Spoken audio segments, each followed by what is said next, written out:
Баршаңызға сәлем. Ең оңай рецептпен балды торт дайындаймыз. Менің каналыма жазылып, лайк басуды ұмытпаңыз. Келесі видеомды көріп отыру үшін қоңырау басып кетіңіз. Ең алдымен 2 жұмыртқамызды ыдысымызға салып, оның үстіне қант, одан кейін 2 ас қасық балды салып, одан кейін сары майымызды салып,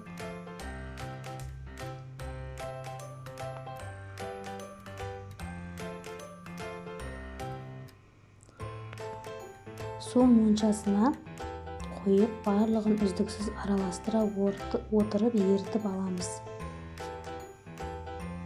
Үздіксіз араластырып отыру қажет, себебі жұмыртқа пісіп кетпеу керек. Мінекей араластырып болғаннан кейін, еріп болғаннан кейін, оның үстіне 1,5 чай қасық соданы салып араластырамыз. Мінекей осылай көпіріп реакция жүреді. Осы кезде жақсылап араластырып болғаннан кейін оттан алып, өстіп суытып қойып қоямыз.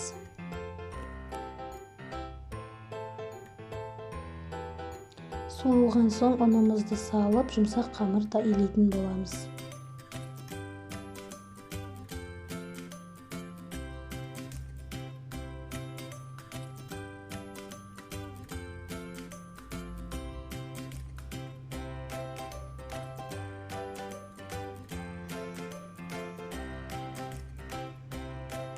Мінекей қамырымыз дайын.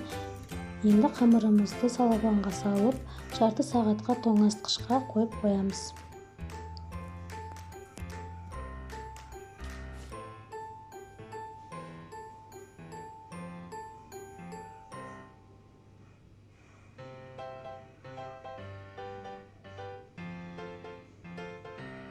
Жарты сағат өткеннен кейін қамырымызды алып, осылай бөліктерге бөліп аламыз.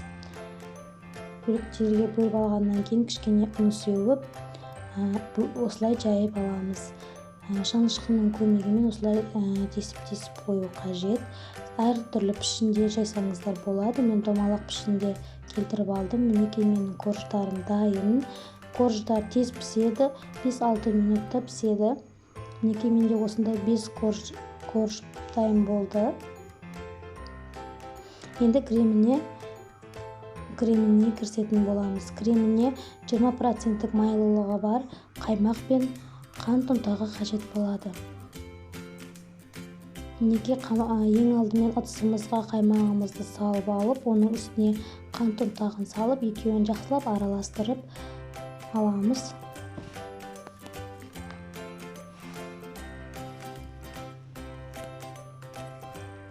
Мінекей менің кремім дайын. Енді тортымызды жинай бастаймыз.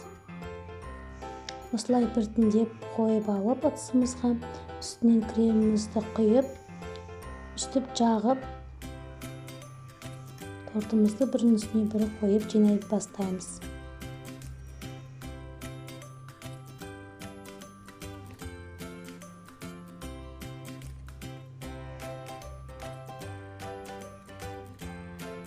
Мен барлық корждарыма қаймақ кремімді жағып дайындап алдым.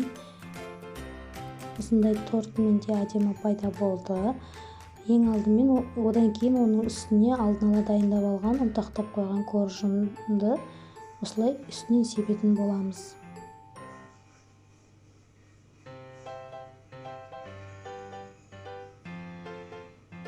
Біркелкі қылып әдемілеп себеміз. Мінекей менің медовый тортым дайын. Жанына, үстіне, барлық жеріне сеуіп шықтым. Мен әдемілік үшін осылай үстіне қант ұнтағымен озурлар істеп, осылай әдемілік үшін өз фантазияларыңызға қарай істеңіздер. Мен осылай істедім. Міндетті түрде менің осы рецептім бойынша дайындап көріңіздер. Каналыма жазылып, лайк басып, қоңырау басып қойыңыздар.